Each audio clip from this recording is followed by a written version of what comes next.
गुरुदेव और माँ गायत्री के चरणों में कोटि कोटि नमन। आप सभी को प्रणाम।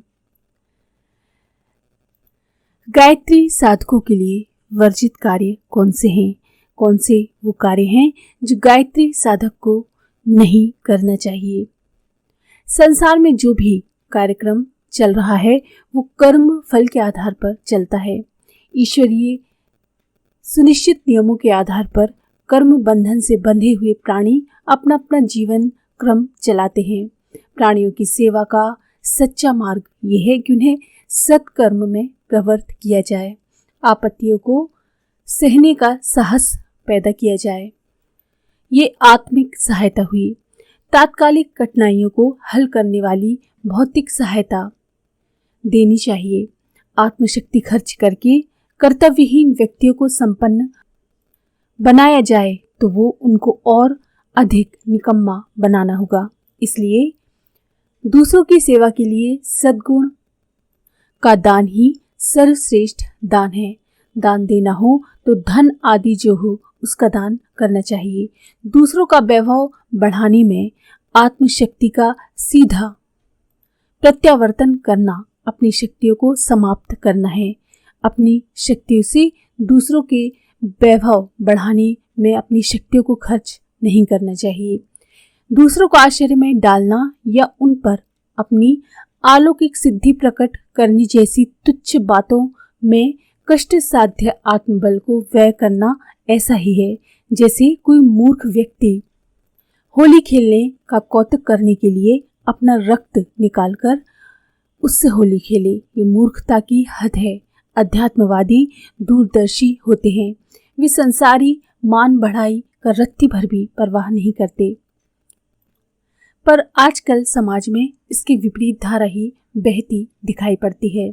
लोगों ने ईश्वरीय उपासना, पूजा पाठ, जप तप को भी सांसारिक प्रलोभनों का ही साधन बना लिया है। वे जुआ, लॉटरी आदि में सफलता प्राप्त करने के लिए भजन करते हैं और देवताओं की मनौती मानते हैं, उन्हें प्रसाद चढ़ाते हैं।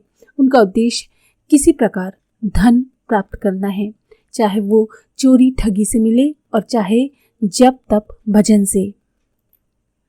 ऐसे लोगों को प्रथम तो उपासना जनित शक्ति ही प्राप्त नहीं होती, और यदि किसी कारणवश थोड़ी बहुत सफलता प्राप्त हो भी जाए तो ये उनसे ही ऐसा फूल जाते हैं और तरह तरह के अनुचित कार्यों में शक्ति का अपव्यय करते हैं।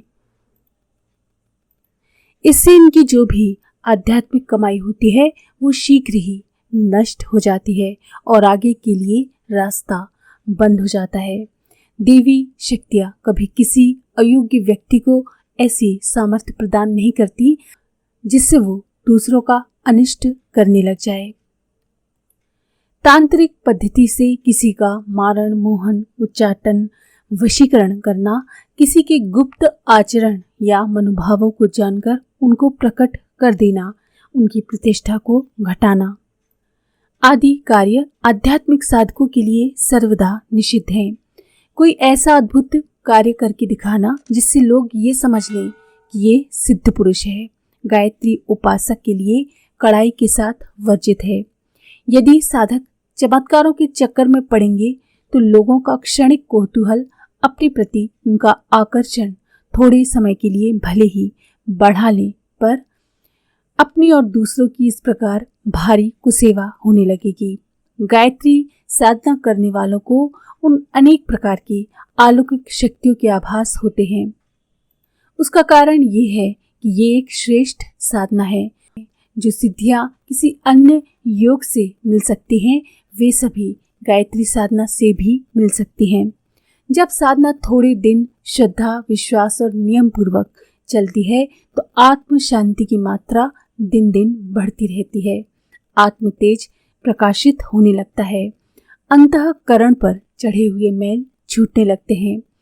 आंतरिक निर्मलता की अभिवृद्धि होती है। फलस्वरूप आत्मा की मंद पड़ी ज्योति अपने असली रूप में प्रकट होने लगती है। अंगार के ऊपर जब राख की मोटी परत जम जाती है तो वो दाहक शक्ति से रहित हो जाता है। उसे छूने से कोई विशेष अनुभव नहीं होता। कि अंदर इसके अग्नि प्रज्वलित है। यही बात आत्मा के संबंध में भी है। आमतौर से मनुष्य मायाग्रस्त होते हैं, भौतिक जीवन की बहिर्मुखी वृत्तियों में उलझे रहते हैं। ये एक प्रकार की भस्म का पर्दा है जिसके कारण आत्म तेज की उष्णता एवं रोशनी की झांकी नहीं होती। जब मनुष्य अपने को अंतर्मुखी बनाता है, आत्मा की झांकी करता है और साधन द्वारा अपने मैलों को हटाकर आंतरिक निर्मलता प्राप्त करता है तो आत्मदर्शन की स्थिति प्राप्त होती है।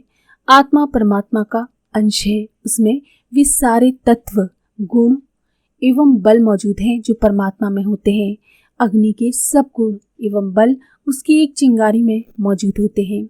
यदि चिंगारी को अवसर मिले तो वो दावानल का कार्य कर सकती है।